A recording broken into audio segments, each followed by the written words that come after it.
It's the name of a famous method. In this method, you set goals for yourself on a daily or weekly. You start to put cross to the days on which you have reached your goal.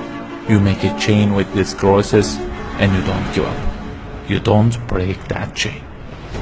But you have a problem.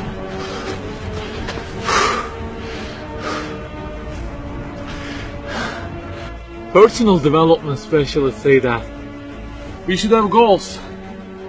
You know, they say like, don't sleep more than 6 hours, learn a language, finish a book every week, don't stop, always run, don't give up on your dream, don't break the chain. Okay, I don't object to them. I also have a table and put crosses on it every day and go after many goals, no problem. But you know what?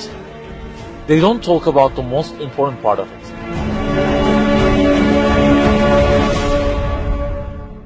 Let me give you a simple mathematical example. Try to imagine that you are adding numbers, and imagine that the numbers you have added up to this year is, for example, 35 in total, and you start from this year. For example, you will add 4 in this year, and then add 8 in next year, and it goes on. And there is an unknown time which counts down, and when it ends, you can't add any other number. Okay, you start the addition. Plus 4, plus 8, plus 7, plus 3. You add ambitiously, you keep adding and adding. Plus 6, plus 5, and okay, they say time is over. Then you realize that you have added the numbers into a giant parenthesis, and there is a zero multiplication at the end of it. It wipes out all the numbers you have added all those years, and the result becomes 0.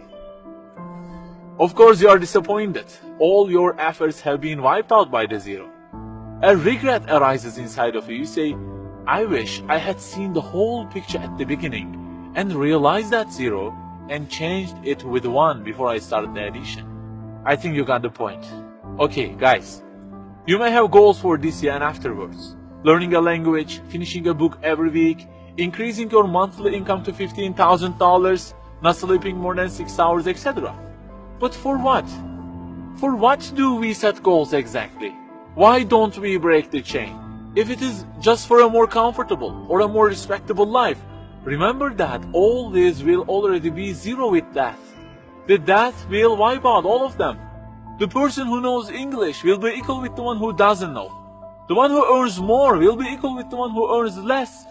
The one who can reach his goals will be equal with the one who can't. So, if at the end of it, the death will 0 everything, so what is the meaning of adding more numbers with an ambition?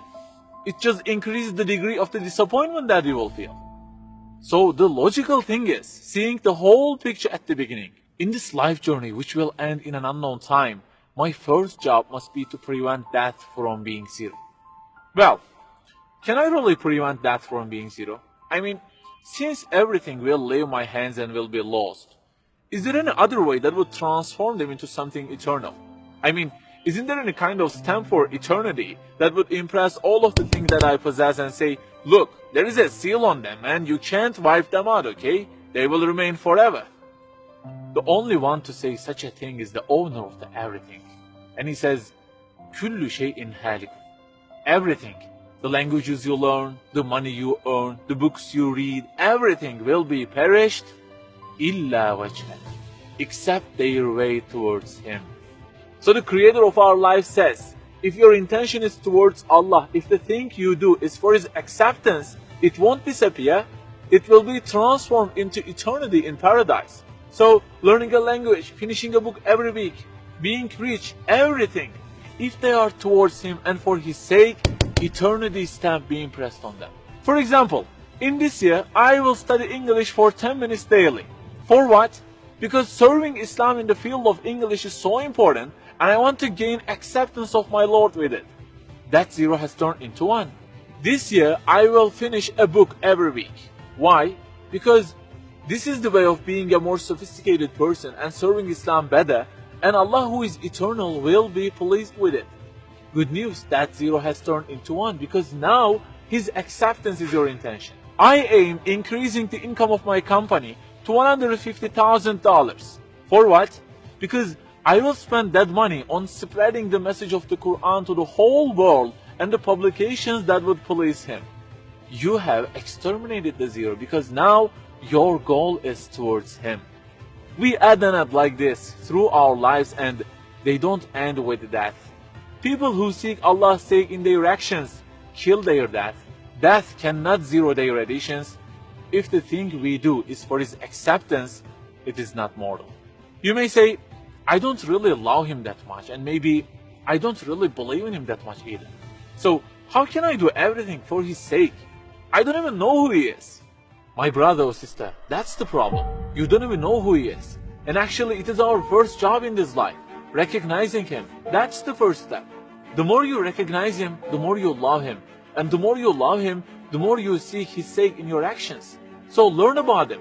Who made you? What does he want? Why does he give you such a billion things in each day? Read, find out. Turning the zero into one is a lifelong process.